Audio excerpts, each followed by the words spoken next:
It is a snowy Monday here in Ottawa, and you may think that we skipped forward to December, but in fact, no. It is just early November right now, and we've all been hammered with this snow. So I'm sharing it with you all because I don't know if you're experiencing this. But welcome, we're here for Let's Get Real, the Canadian perspectives on fundraising. Thanks for joining us, Ed Sluga, Ken Ramsey. I'm Lisa McDonald. How are things going?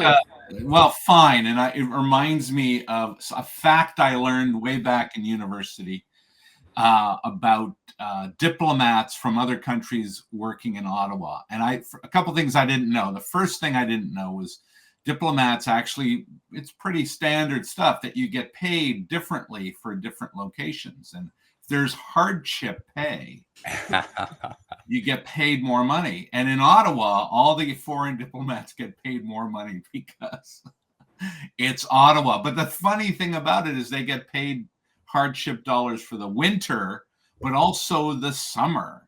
They're both like the extremes in Ottawa make it that they're doing this thing. So yeah, snow and heat, but a lovely place nonetheless. Ottawa looks beautiful in the snow, so you're lucky. Well, and I chose, this was a conscious choice. I'm happy to be here, so I'm not really slamming my my new hometown, but it was a little startling to be out there shoveling this morning. And there's snow here where I am in Guelph, Ontario as well, so I'm not going to make it sound like Ottawa is some sort of unique place. How about you, Ken? How are you doing? I'm fine. I take the TTC on Mondays in the morning, and it's 2 buses with sometimes a long wait in between. And yes, I dressed differently. I prepared, and I was still freezing. Really, and slipping and sliding. And yes. So it was. It's almost like you have to. I almost said warm up to it, but ease yourself into winter a little more slowly. Yes. Well, it's nice to be inside for our chat today, and I have a fire going. I'm not sharing that with you, but I decided to stick close to the fire and stay warm. And I'm just looking forward to catching up. I feel like, I don't know, it's only been a week, but we've got a few really kind of interesting topics we want to dig into in this episode of Let's Get Real. Ed, what are you talking about today? Yeah, I wanted to talk a little bit about, the management, oversight, examination of our sector. I think this is a constant theme with the Let's Get Real podcast, taking a look at how we manage ourselves. And the fact is where we are currently, how this rolls out, issues that we have because of the way we do that. And sort of getting some input from both of you on that. But the management and oversight of the charities that are so important to our communities and our country, I think is really important. For sure. Ken, how about you? I'm going to make a left turn and talk about the little slice of the profession of fundraising that deals with spiritual life. Okay. There you go. In my world, that's called a teaser. I like it. I like your left turn. I was trying to tease. I was. And I want to talk about the fact that we're coming into the last quarter of this fiscal year. And this is notoriously a time when fundraisers are extremely bogged down, lots of work to be done, lots of end of year events, targets, things like that. And I don't know, some people might be losing a bit of sleep over it. And recently, Lee Pigeot wrote an article for Charity E-News that shared a survey. They asked the question out to fundraisers, what keeps you up at night? Lee and BNP Inspire, they asked that question out. And I just like to talk about the answers with you and see what your experience has been, and maybe give some reassurance to people who are feeling that way and feeling like they're losing sleep over the work that's on their desk right now. But first, let's take a quick break, and then we're going to come back and dive right in with Ed. You can lead things off today, I think would be good. All right, let's take a break. We'll be right back.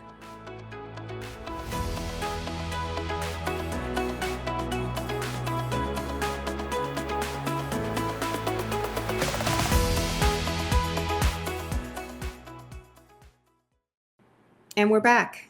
All right. Thanks again for joining us for Let's Get Real, Canadian Perspectives on Fundraising. We got a lot we want to talk about today, and Ed's going to kick things off. Yeah, thanks. What I wanted to talk about came from a dinner I had with a leading charitable sector CEO, and it brought up some memories and some thoughts and some situations within the sector, which I think will continue, as I said in our little preamble, to continue to be part of the Let's Get Real podcast and the approach that we take, which is the examination, the governance overall of the charitable sector in Canada. The charitable sector, as we know, is an incredibly important part of the Canadian economy.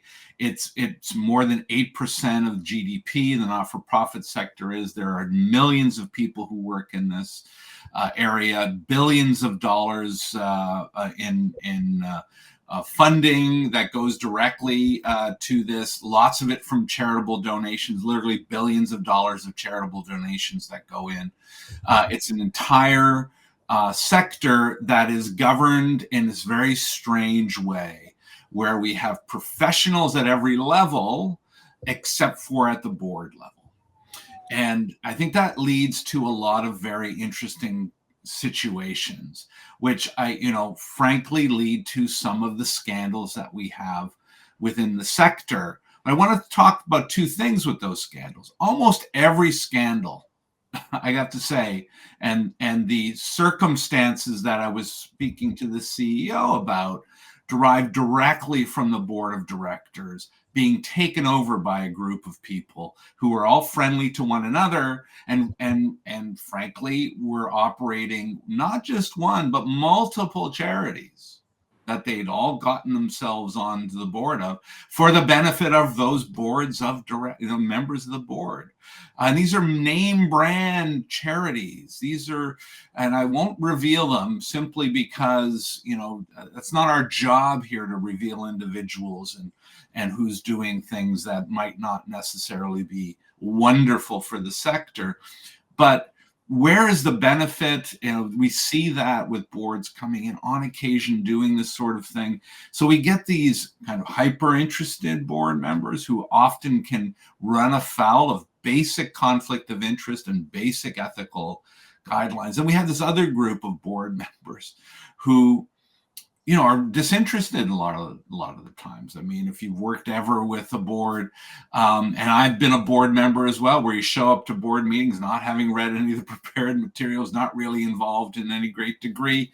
And what this leads to is this moment where we are ripe for, as a sector, ripe for abuse, ripe for misuse of activity. And there nowhere is there now, or there's nothing in the foreseeable future to change this. Every other sector that you would think about in the economy is heavily regulated one way or the other, and we are not. And it is shocking. And again, I want to bring up the name of Denny Young. All of us know Denny well, and Denny would constantly talk about the sector being sort of the Wild West, where you have people involved in incredibly important organizations with lots of money coming in and out, with no qualifications and very little oversight. And it just leads me to bring this about, where these scandals we know about, we can name them off. The We Charity scandal. There are others, that have come and gone over the years, where proper regulation, or at least boards that are extraordinarily motivated by being on the right side of regulation, would have probably put us in a position where things would have been different. Thankfully, the charitable sector is not one prone to making these kinds of things as other parts of the economy are. And I think that's our one saving grace. The one saving grace is there is great public spiritedness when it comes to the charitable sector. And so people come at it from that point of view. But again, there's a certain Pollyanna-ish notion of this, which allows abuses to happen and go unchallenged. And I guess my final point is that there needs to be some movement towards somebody, not somebody, but some body of individuals to start looking at an overarching regulation of the sector. Because I think, yes, we've been somewhat immune to it, but we've had big splashy issues, and almost each of them have come down to this one issue. That's my take on the whole thing. Happy to hear from both of you on the way. I'll let you go first, Ken, if you want. Well, the first podcast we did, this was my topic too, in a more generalized way. And I said that, we're a large part of the economy that's regulated by the tax collectors, CRA, and public guardians in various provinces. And no one, and they do a very narrow kind of regulation. And by the way, CRA is stepping up. And I just heard that they're going to go all out in auditing charities. But that's the tax side of it. Some of these abuses, Ed, that you're talking about show up there. Some don't. Yes, correct. And I always say, as soon as I found out once that an organization, I may have said this before, was training their plan giving people to encourage people to make the representatives of the charity executors of estates. Clear conflict of interest, clear. And yet there's no way to regulate that given the present setup. Last thing I'll say is you got to look at Great Britain. And Great Britain went through this 10, 15 years ago, and it got so bad. And they have these things called tabloids here that take any misdemeanor and overstate it to the public. And it forced the government to create something called a charity commission, which ostensibly would regulate the sector. Of course, they did virtually nothing. Of course, governments don't want to regulate. They won't regulate. They don't have the money to regulate. It's up to us. I'll leave it at that. And I think I have 2 points I'd like to add. And I think, hopefully clarity emerges the more times this conversation is held, because it's obvious that there is no quick and easy solution. And that leads me to my first point, and that's the character of our sector.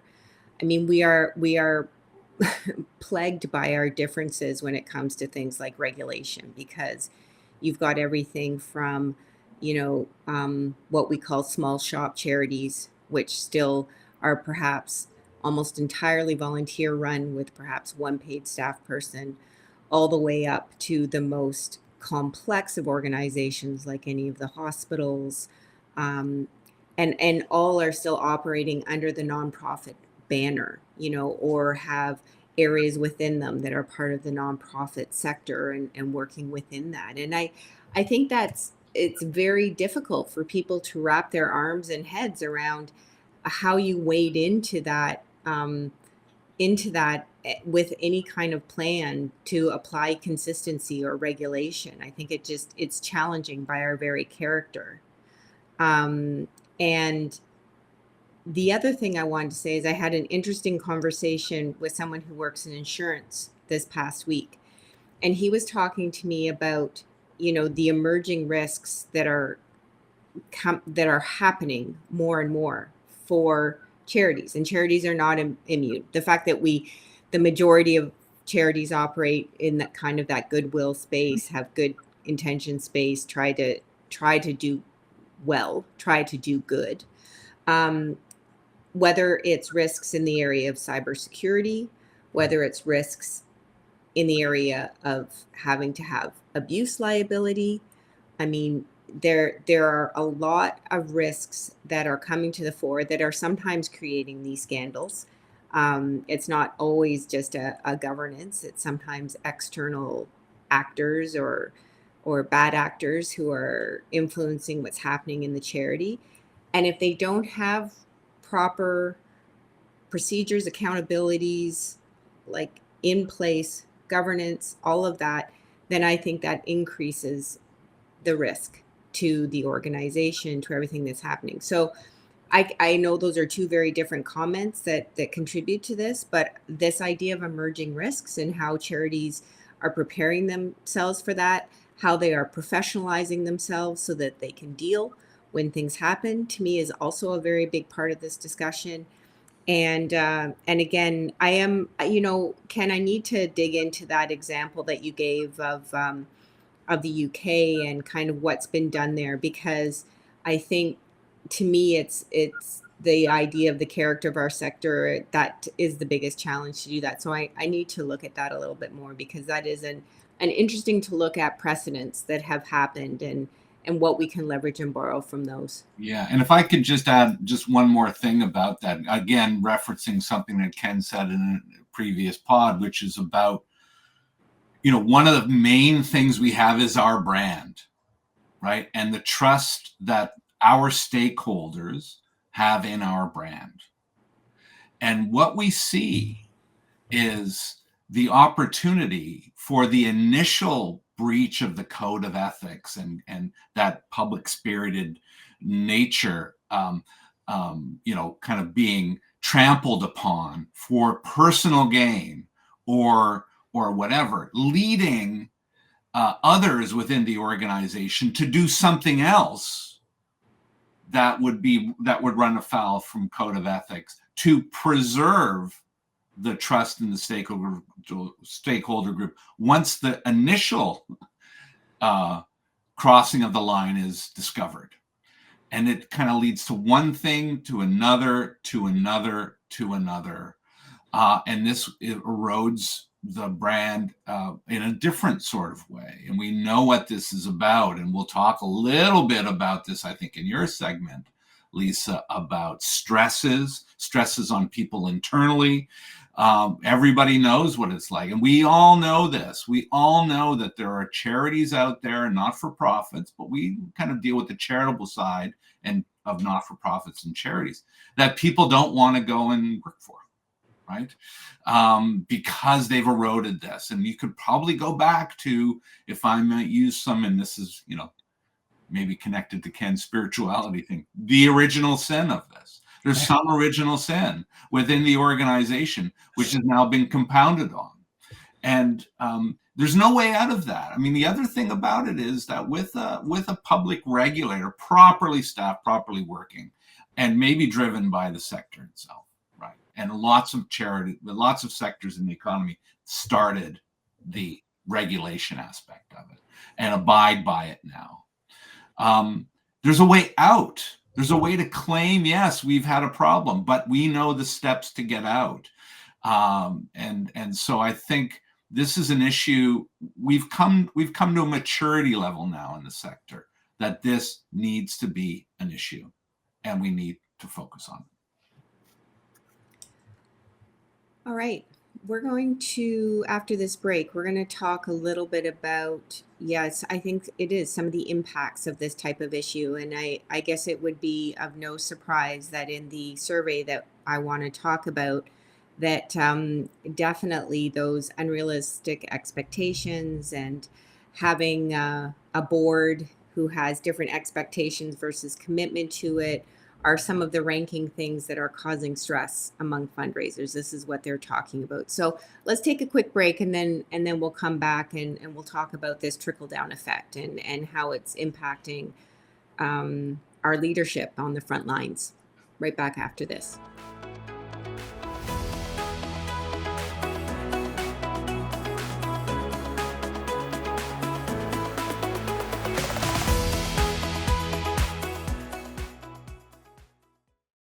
All right, we are back for our second segment of this Let's Get Real podcast, Canadian Perspectives on Fundraising.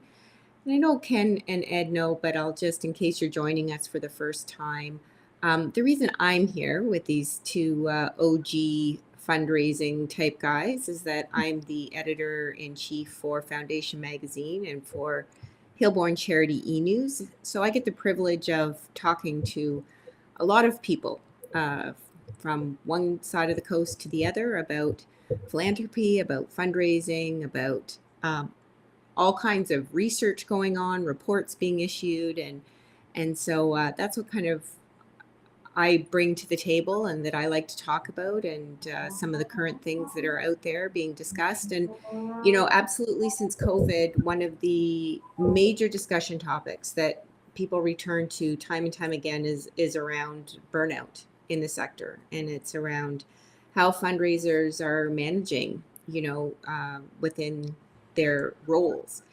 And I had an article that ran last week by Lee Pigeot, and he had written an op-ed back in the summer about, in his own words, I was lying awake in bed at 5 a.m. rewriting my board report, is how he started his article. And he was really talking about,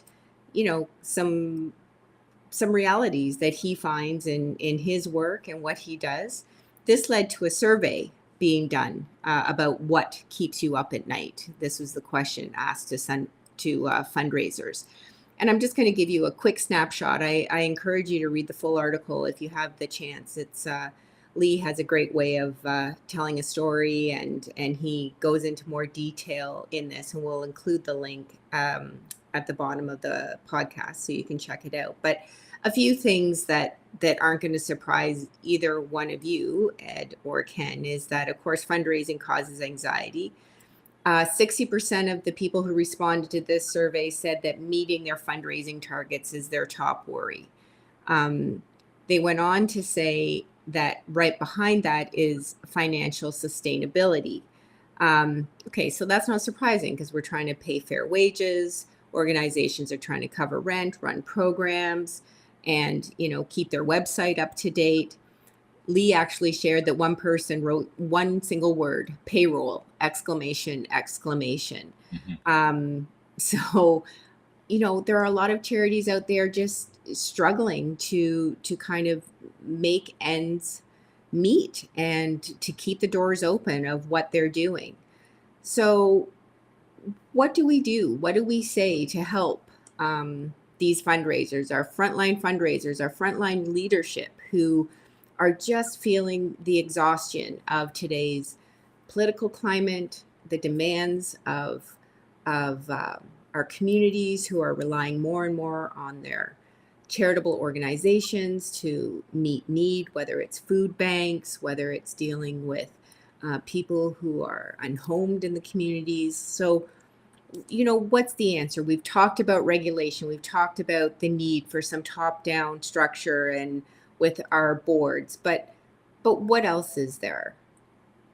Ed, what do you think? Well, I think, first and foremost, what Lee says in this article also is really, important, which is there are no fast solutions here. These are incremental solutions. I think there are a lot about awareness. I think there's a lot of issue with leadership in our sector. I just talked about that. Burnout comes not from metrics. I want to pull this back. And Ken and I have talked about metrics. Metrics aren't the problem. Metrics are fine. It's good to have metrics. Metrics don't fit your reality are not right. Crazy metrics are not right.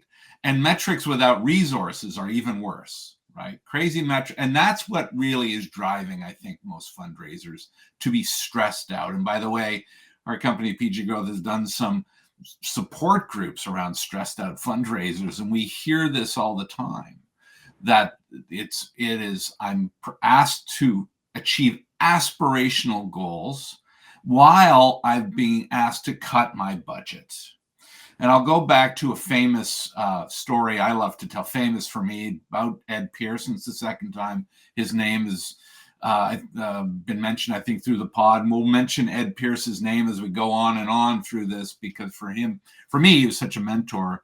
But Ed Pierce raised the most money ever at Queen's University. I'm happy to name Queen's. Being an old U of T guy, I'm happy to kind of throw shade on the Queens. And he did this. He achieved a record amount of revenue, and he did it for 3.6 cents per dollar raised. Incredibly low. I mean, I can't tell you how low that is. And he was asked to increase his target for next year and cut his budget. And of course, Ed Pierce, being who he was, he simply said, no, I can't do that, which takes a lot of guts in a moment with your supervisor to say, I am not going to even try to achieve what you're asking me. I need more money, and chances are we won't hit above what we hit this year. That takes a lot of guts, but it does tell you, even in the most sophisticated, and Queens is a sophisticated organization, unrealistic expectations with limited resources come in every day. And so how do we get around that? And, in Lee's article, there's a lot of, I worry senior leaders are constantly worried about fundraised dollars coming in the door. They should have prepped for that 5-10 years ago. Right now, we are seeing the lack of planning coming in, frankly.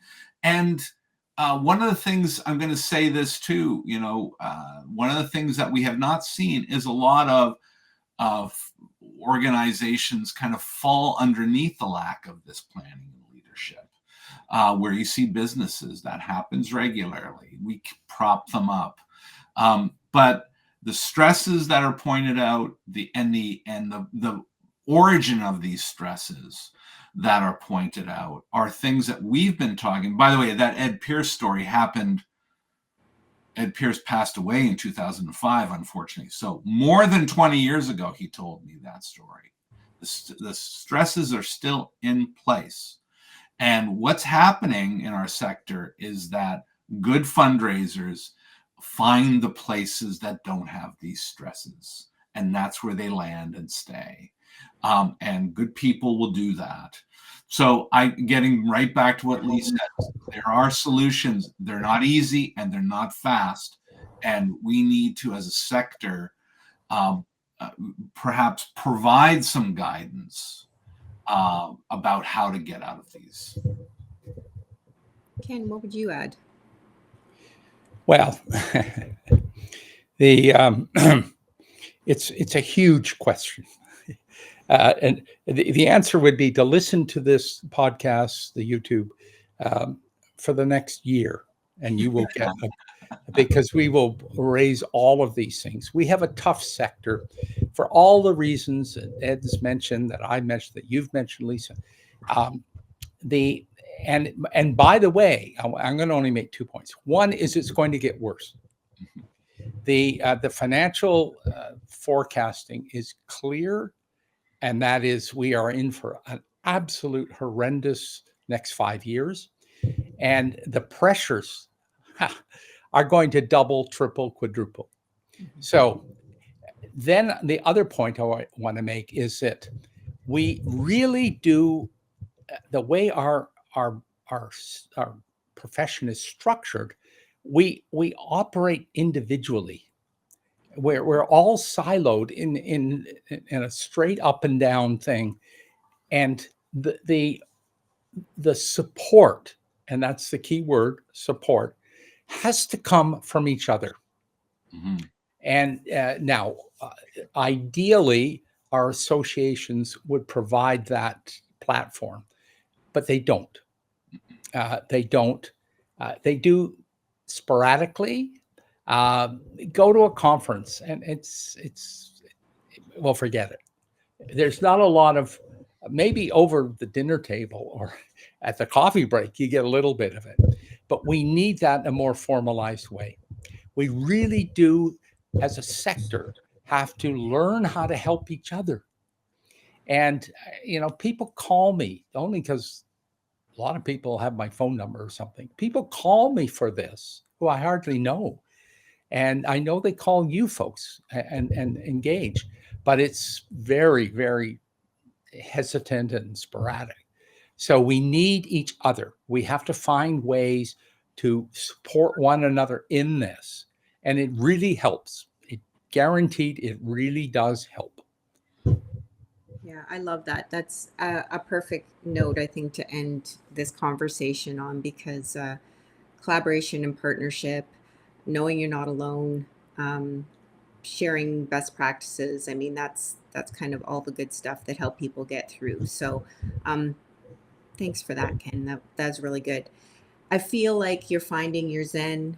I feel like you're almost ready to move into a segment that is talking about a more spiritual side of things, a spiritual aspect of fundraising. So let's take another quick break, and then we're going to come right back, and you're going to lead us off with the final segment of today's Let's Get Real. Okay, be right back.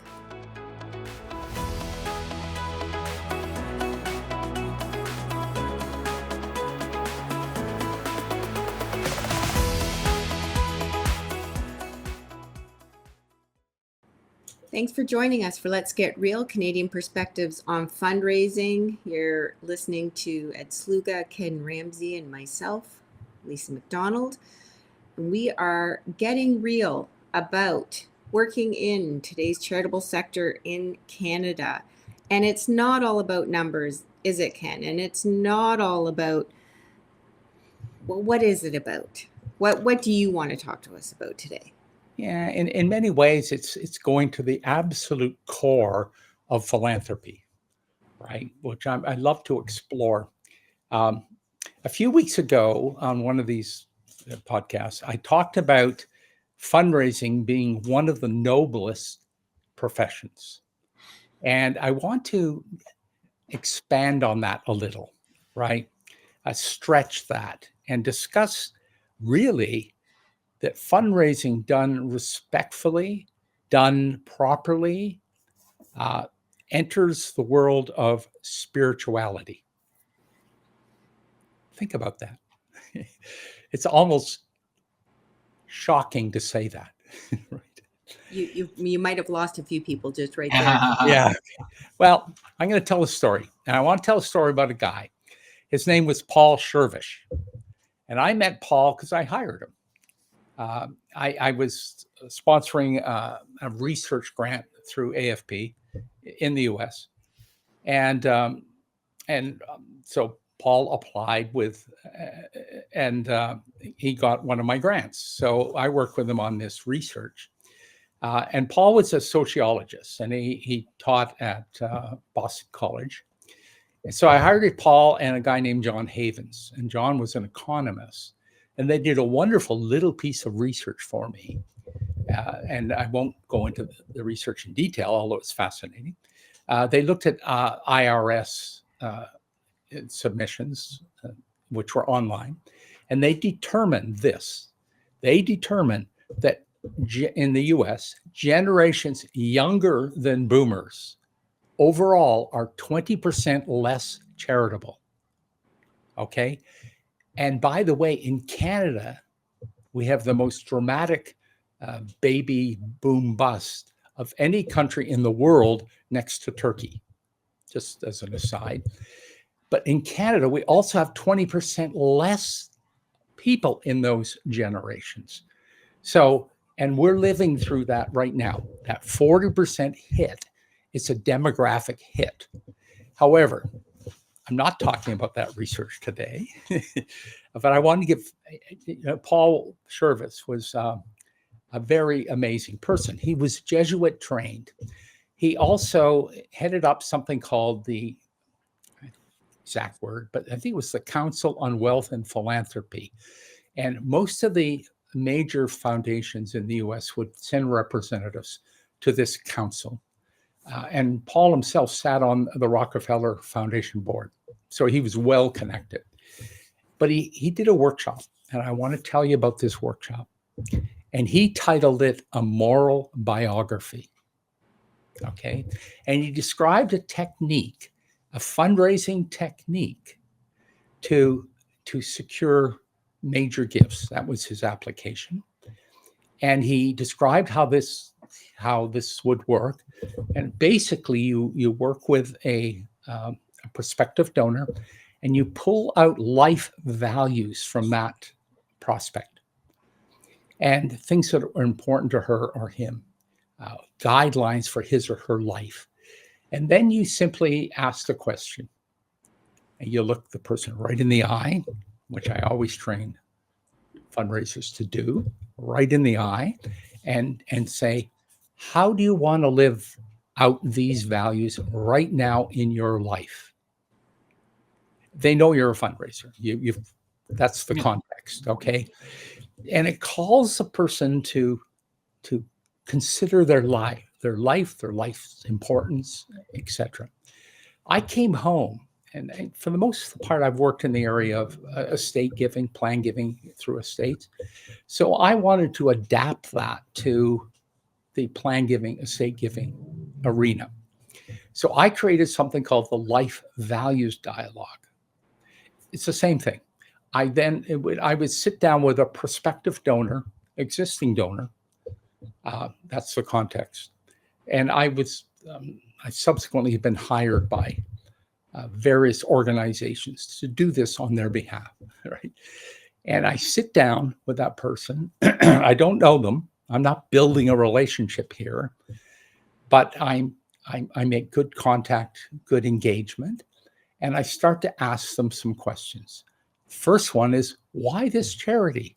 Tell me about it. I want the affirmation of the mission in their minds, right? Then I will say something like, why philanthropy? So you can see how I'm trying to pull out a life value. I already know they're philanthropic. I've got their record, their donor record. So, but I want to know where that came from in their lives. They always tell me a story when I ask that question. Everyone has told me a story. From my parents, I'm a lot of people nowadays, boomers say, I've been very fortunate and I want to give back. So you pull out the value that they hold dear. And then I'll say something like, what do you want to see happen with this organization? Which is the case for support, affirmation. But then I ask the pivotal question. I look them right in the eye and I say, how do you want to live out these values when you die? And I teach plan giving people to use the D word, right? Because everyone knows what you're talking about anyway, but you've got to be crystal clear here. And then I'm silent. And I have to teach fundraisers all the time to be silent. And if it goes on for more than a minute, you say, please take your time. I really want to know, how do you want to live these values out when you do your estate plans, right? And the surprise is this. No one has ever objected to any of this. And I've sat down with bank presidents of national banks. I've sat down with the chair of boards of the largest utility in Canada, the chair of the board of the largest accounting firm in Canada, and asked these questions. And to a person, they have said things like, oh my God, Ken, I've never thought of this. Or, oh, that's an amazing question. I have to sit down and talk to my family. And what I've done is I've asked an existential question. What's the meaning of your life? What do you want to do with the rest of your life? What do you want to leave behind? What impact you want to have your being on this earth? Those are spiritual questions, right? And I do it totally respectfully. I've never had anyone, some are not as open as others, granted. The other surprise is, and I've calibrated this, first of all, I've closed 77% of gifts when I use this technique. Secondly, almost half of the people I speak to go back to the foundation, whoever sent me on their behalf, and thank them for sending me. Thank them for having them made a commitment of millions of dollars, because these are big donors. The point is this: it's part of fundraising that is available to us. We're asking the people to give away their assets.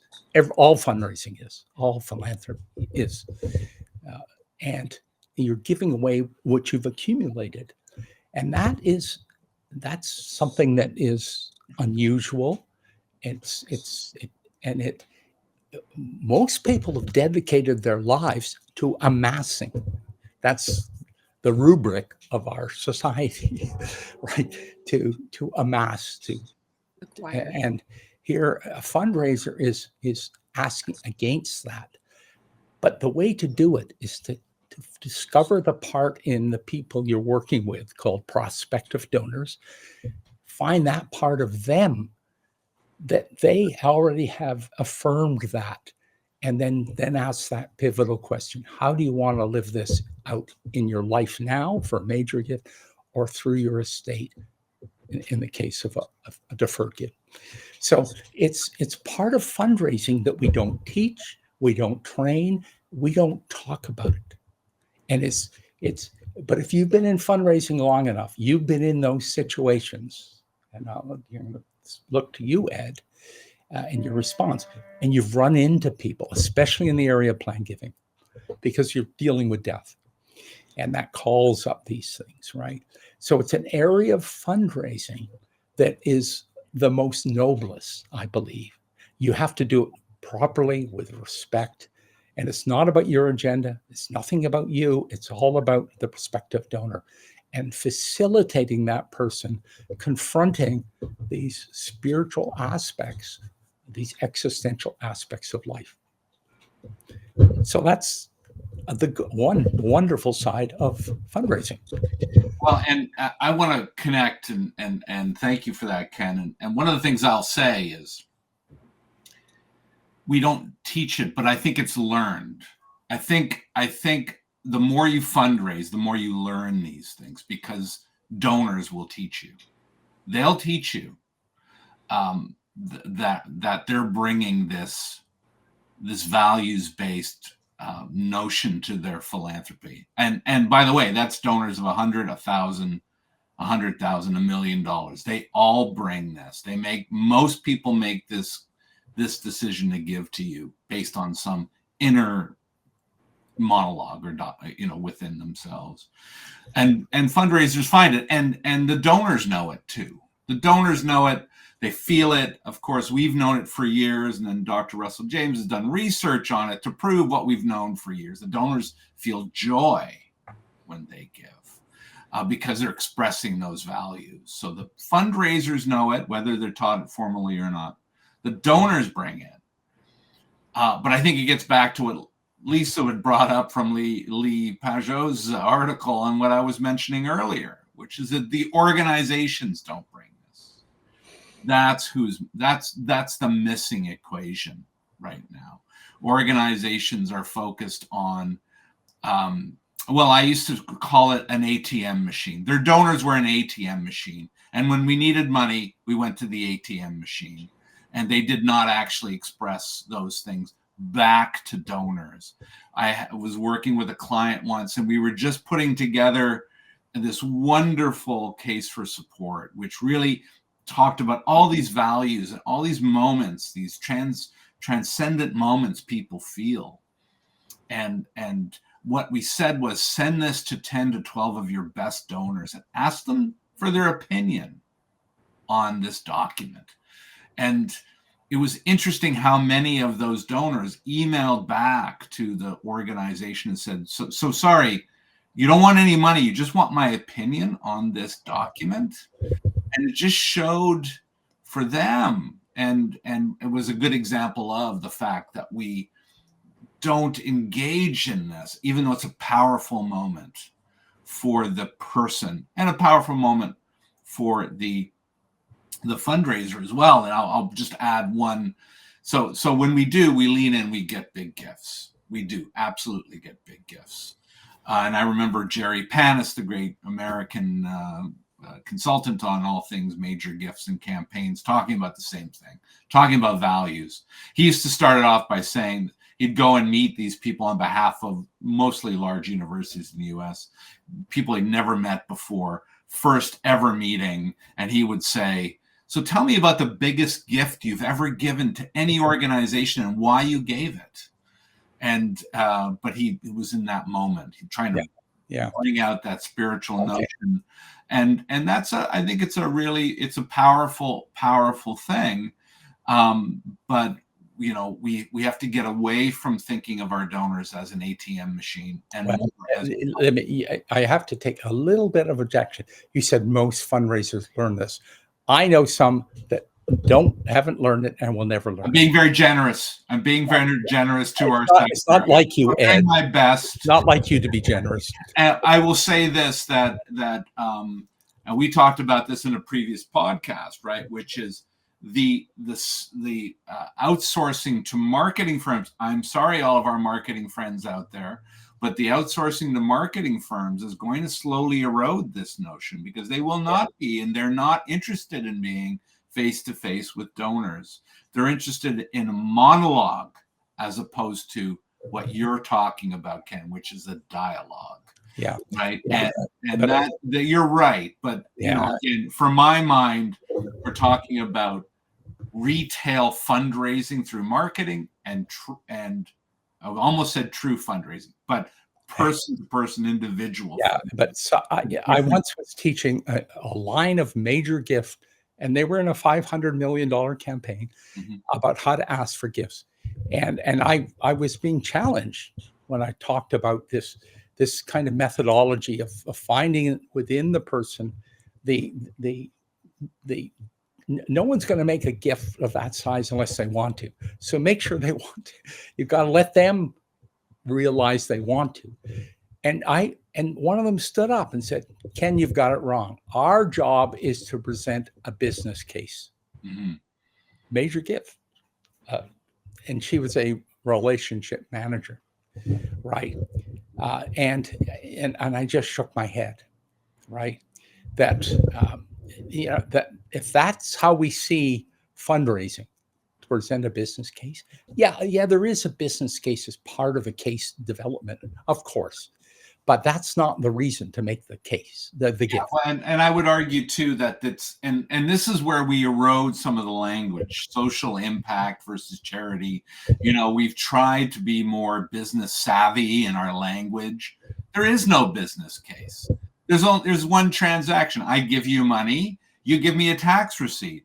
I'm not involved in any of the business things. Now, some principal giving officers at the $5 million plus will say that's not the case, and they're true investors and partners. No, they're not. We know what the money's going to be used for. We know how it's going to be used. We know the contractors we're going to pay. We know what it's going to build.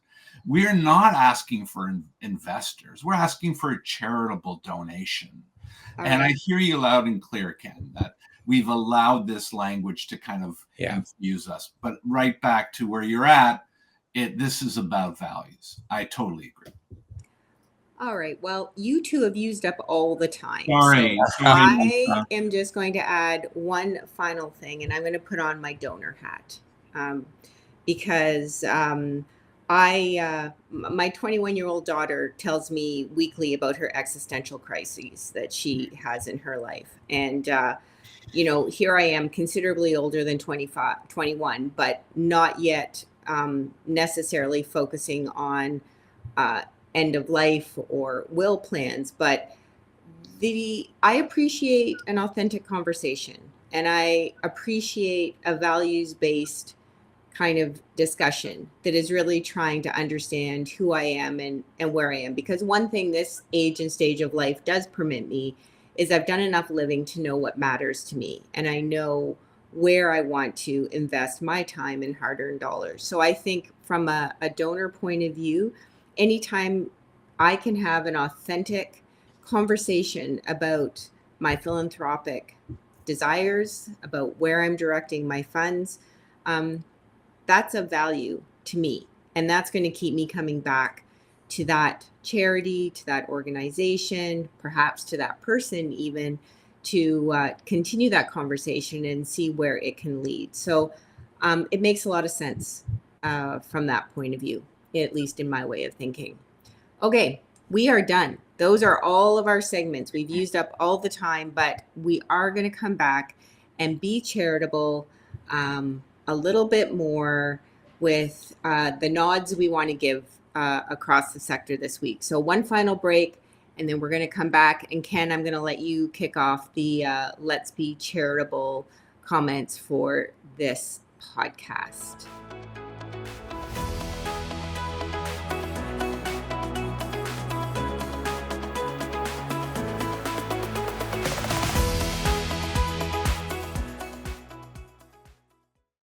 And here we are. We are in the final moments of today's Let's Get Real Canadian Perspectives on Fundraising podcast. Some really interesting topics, but we want to wrap up just giving a quick nod to people, places, things, happenings, things that to us is a positive thing that we want to just let you all know about. And it's our chance to be charitable and maybe not critiquey about things that are going on. Ken. Okay, the smallest, tiniest thing imaginable. This week is Remembrance Day. And I went and bought a poppy.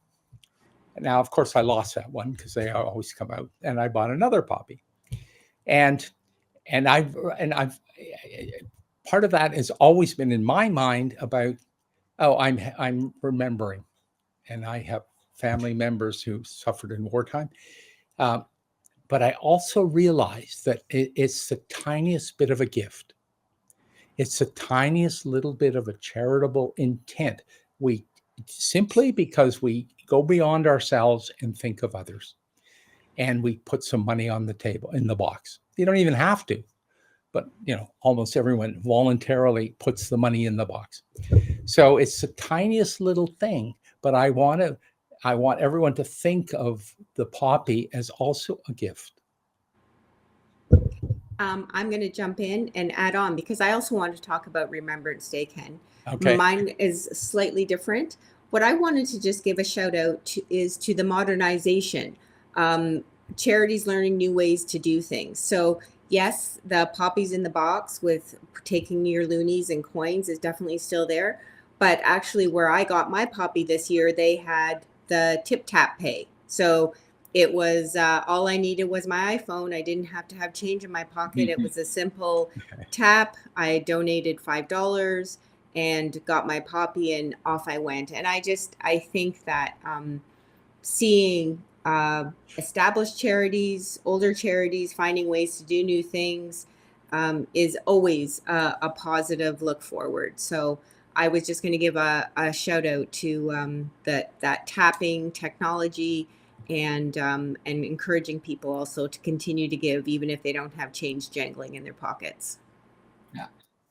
Well, and I'll be charitable about some of our colleagues out there across the country doing their work as volunteers for some of the professional organizations, which frankly, every once in a while we are critical of here. I want to give some support. I was recently and regularly people reach out to me to ask me to speak at an education event of one kind or another, usually for no dollars, not even the fee to get to and from.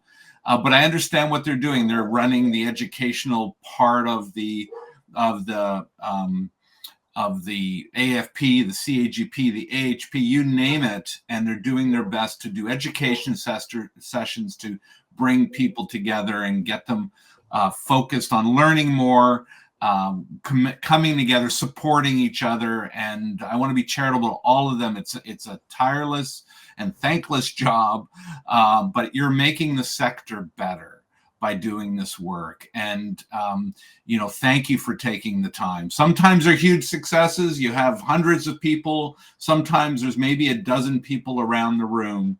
But each of these moments are really, truly important because what you're doing is supporting each other in the sector, and maybe we'll go off and then support our donors and provide them this wonderful opportunity to make these value statements into the community through their donations. So that's where I'm charitable this time, Lisa. Well, and I kind of just love that people who work in this sector go on and volunteer themselves. Yeah. Like there's a continuum of support given, and that's just one more example of where you see it. So that is it for this episode of Let's Get Real. Thank you to my co-host, You're the host. We're colleagues, the eye candy. You're the host. Right on. Thanks for tuning in to all of our listeners. Thanks also to our producer for helping to make sense of everything that we have recorded, Jody Barron-Sluga. It kind of cleans things up and gets it ready for the various podcast platforms, for our YouTube channel. Tell your friends if you like what you're hearing. Get them to tune in, and we look forward to speaking to you next time. Until then, take care.